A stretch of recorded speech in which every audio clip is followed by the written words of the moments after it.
Alors, le vide, c'est quoi au juste? Pour beaucoup d'entre nous, c'est simple, c'est l'absence de tout, le silence de l'espace. Mais et si ce rien était en réalité l'un des outils les plus puissants de la science moderne, qu'il soit à la base des technologies qui façonnent notre quotidien? Allez, accrochez-vous, on part explorer la science assez surprenante du vide. Voilà ce qu'on va voir ensemble. On va commencer par redéfinir ce qu'est vraiment le vide. Ensuite, on plongera dans ses différents niveaux. Après ça, on observera le balai invisible des molécules. Puis, on verra pourquoi ce vide est si puissant. Et pour finir, on découvrira comment les scientifiques arrivent à le créer. C'est parti!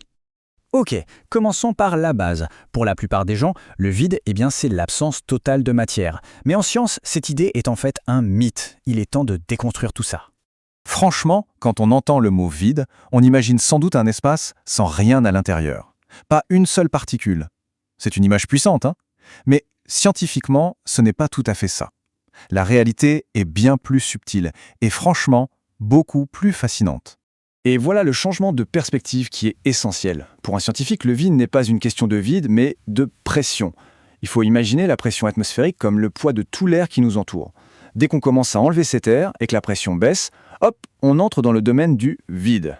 Le vide n'est donc pas un état de rien, mais plutôt un état de moins. Jetez un œil à ce chiffre. C'est le nombre de molécules qui se bousculent en ce moment même dans un tout petit centimètre cube d'air. C'est un 2 avec 19 zéros derrière. Une foule incroyablement dense, invisible, qui nous entoure en permanence.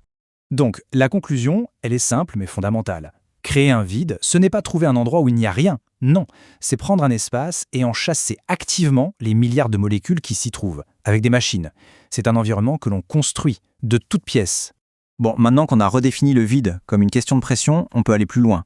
Parce qu'en fait, il n'y a pas un vide, mais des vides. C'est tout un spectre, qui va d'un vide assez léger à des niveaux presque inimaginables. Ce schéma illustre ça parfaitement. Créer un vide, c'est un peu comme descendre un escalier. On part de la pression atmosphérique normale, tout en haut, puis on utilise des pompes pour descendre au vide primaire, puis au vide secondaire, et ainsi de suite. Chaque étape nous rapproche d'un environnement de plus en plus épuré.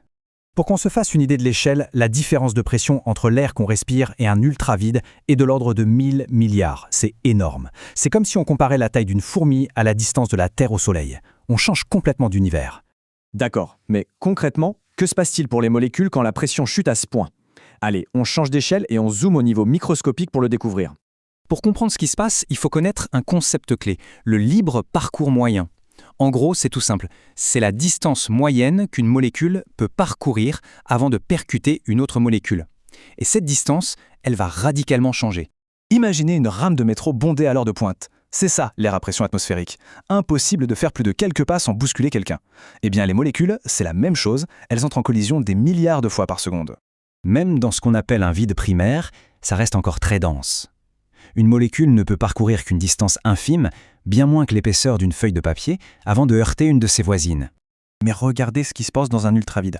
Là, la rame de métro est devenue un désert intersidéral. Une molécule peut voyager sur des centaines de kilomètres en ligne droite sans jamais, mais alors jamais rencontrer la moindre particule. L'environnement a complètement changé. Tout ça est fascinant, mais on arrive à la question essentielle. Pourquoi ? Pourquoi on déploie autant de technologies pour créer un environnement où les molécules sont si isolées les unes des autres? Eh bien, la réponse se trouve au cœur de nombreuses technologies qui définissent notre monde moderne, de nos smartphones à la recherche médicale la plus pointue. Le pouvoir du vide repose sur 3 propriétés fondamentales. Il permet de créer des environnements ultra propres, d'isoler thermiquement de manière presque parfaite et d'éliminer les collisions entre particules. Voyons voir ce que ça signifie concrètement. Prenons un exemple de tous les jours, le thermos. Comment ça fait pour garder une boisson chaude? C'est grâce à une couche de vide entre ses parois. Sans molécules pour transporter la chaleur, la chaleur reste piégée à l'intérieur. C'est ça, l'isolation thermique à l'œuvre. Mais c'est vraiment là que le vide devient révolutionnaire. Pour fabriquer les puces électroniques de nos ordinateurs, on doit déposer des couches d'atomes avec une précision incroyable. Dans l'air, ce serait juste impossible, les atomes seraient déviés. Mais dans le vide, on peut les guider comme des projectiles sur une cible, sans aucune interférence. Ok, maintenant qu'on a vu le pourquoi, voyons rapidement le comment. Comment les ingénieurs font pour construire ces environnements de vide quasi parfaits? La technologie derrière est tout aussi ingénieuse que le concept. Alors oui, un système de vide peut sembler un peu complexe, comme on le voit sur ce schéma, mais en réalité, il repose sur quelques composants essentiels qui travaillent ensemble avec un objectif très simple, expulser les molécules d'un espace clos. La recette de base pour créer un vide est finalement assez simple.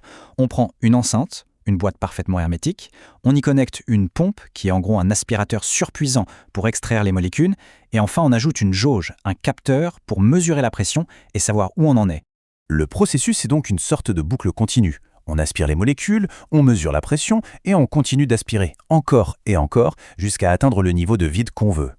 Au final, on le voit bien, le vide, ce n'est pas le néant. Pas du tout. C'est un environnement artificiel, contrôlé et incroyablement puissant. C'est une toile vierge qui nous permet de manipuler les lois de la physique pour inventer les technologies de demain. La question n'est donc pas tant « qu'est-ce que le vide ?», mais plutôt « qu'est-ce qu'on va bien pouvoir construire avec la prochaine fois ?»